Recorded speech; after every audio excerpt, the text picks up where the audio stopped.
It's 9 o'clock in the morning and here we are in the Castell de la Bleda, one of the properties of my family, in the heart of the Penedès. This property is actually very close to Masaplana. I'm very happy to be here because here is where we're planting an ancestral variety called Moneu. This is a variety that came from the project that we started 30 years ago in order to recuperate the ancient varieties that we used to have in Catalonia. The reason why we are here is because we're going to meet with a friend of mine called Xavi Esteve. He's an archaeologist and he has been working in this property and he has discovered an ancient history of winemaking. Xavi, Hola, Miquel. com estàs? Benvingut. Bé? Molt bé, molt bé. Ara veuràs a dins, t'ensenyarem les novetats, el que cada dia ens està sortint i que ens estan portant a tot el passat d'aquesta finca. Vinga, en tinc moltes ganes, som-hi. Bueno, Xavi, l'última vegada que vaig estar aquí em vas ensenyar la torre i em comentaves que podem parlar de 2.300 anys d'història. Exacte. La primera gran sorpresa va ser la torre i el descobriment de la torre del castell de la Bleda ens va sorprendre molt, però és que el dia a dia, com et deia, ens va sorprenent i hem trobat sota una de les sitges de la masia del segle XVII, en funcionament fins al segle XVIII, hem trobat dues sitges d'època ibèrica. O sigui que els ibers i els romans ja estaven fent vi aquí fa tots aquests anys, no? Sí. Tenim una història continuada de 2.300 anys en aquest espai i que encara, si ens n'anem 500 metres més enllà, ens en podem anar molt més enrere, ens en podem anar 7.500 anys enrere en aquests 500 metres de distància, que és espectacular. Sí, estem envoltats d'història aquí. Sí, és un lloc que la gent ha anat triant repetidament perquè és un lloc estratègic, al costat del riu Foix, en una de les principals vies de comunicació i unint alguns camins que segurament des de la prehistòria els humans han fet servir per travessar per aquesta zona. I què em pots ensenyar d'aquí? Aquí tenim una sitja que és de la masia, funcionava amb la masia del segle XVII-XVIII, la vam anar excavant, la vam anar documentant i en arribar a la base trobàvem una altra sitja molt més antiga, d'època ibèrica, de fa 2.300 anys. Però és que encara la sorpresa va ser major, perquè és que a la paret d'aquesta sitja trobem encara una altra. Una de les parts interessants és que dintre d'aquesta sitja del segle XVII-XVIII, en un racó, hem trobat també pinyols de raïm. Són pinyols de raïm que no podem atribuir a aquesta època del XVII-XVIII, sembla que estan aportats per rosegadors, serà per tant posterior, però pel context en el que estem és molt probable que siguin de la primera meitat del segle XIX. Molt bé.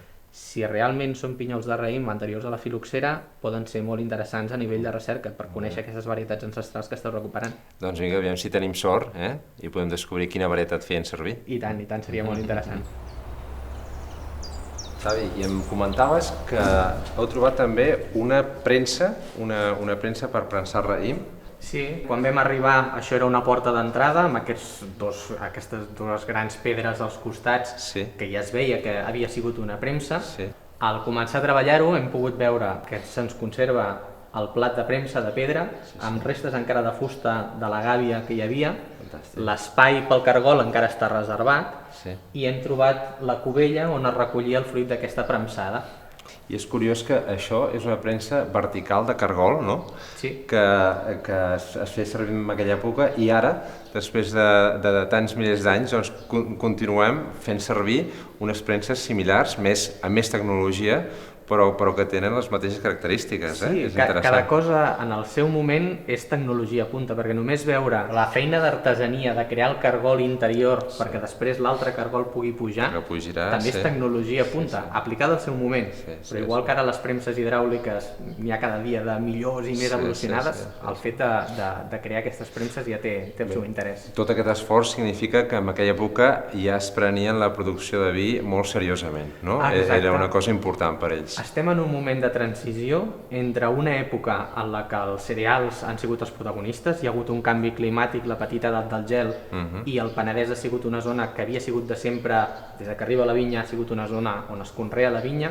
Hi ha un lapse que per aquest increment del fred es deixa d'utilitzar, es deixa de conrear la vinya, i és ara, en aquest moment de finals del XVII, principis del XVIII, quan es torna a apostar per la vinya. I és interessant perquè precisament va ser aquest increment del fred el que pensem que va fer que algunes de les varietats ancestrals es deixessin de fer servir, perquè maduraven massa tard, llavors era massa risc pel pagès.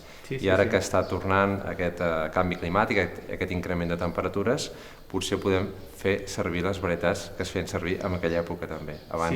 És una feina molt interessant a nivell científic, aquest de recuperar aquestes varietats i recuperar-les perquè són varietats que la natura ha adaptat als canvis climàtics. Estem en un moment de canvi climàtic, igual que havia passat en el passat, d'una manera molt artesanal s'havien anat seleccionant aquestes varietats, ara s'està tornant a fer el mateix. Tot és un cercle, sembla, eh? Sí, és fantàstic. Xavi, em comentaves que estem parlant d'íbers, després hem parlat de romans també, i ara ens trobem amb aquesta part que és un celler del segle XIX i on, a més, heu trobat vestigis de l'edat mitjana, o sigui que anem saltant per la història d'una forma extraordinària. Aquest magnífic celler del XIX amb la volta catalana, que podem veure amb aquests pilars de pedra d'un únic bloc tallat i aquestes voltes, és preciós. Quan el van fer, quan van construir en el segle XIX aquest semisoterrani, van anar rebaixant el terreny i van anar afectant, ara ho sabem, ells segurament no se n'adonaven, però van anar afectant tot uns retalls rodons, que ara els tenim buidats, que són també sitges. Són sitges medievals, són sitges del castell, o sigui, són sitges que funcionen en els segles XI, XII, pels materials que hi hem trobat, però és que a dins no només hi ha materials medievals, hi ha molts materials romans de l'assentament que sabíem que hi havia per aquí al voltant. A l'edat mitjana també estan afectant aquest jaciment, estan desmuntant estructures i una part d'aquestes les llencen aquí dins. Gràcies a això podem saber que també en època romana aquí s'estava fent vi. Hem trobat els fragments de les grans tenalles que feien servir els romans per fermentar el raïm, els d'òlium. Impressionant, o sigui que el vi sempre ha format part d'aquest lloc i d'aquesta història.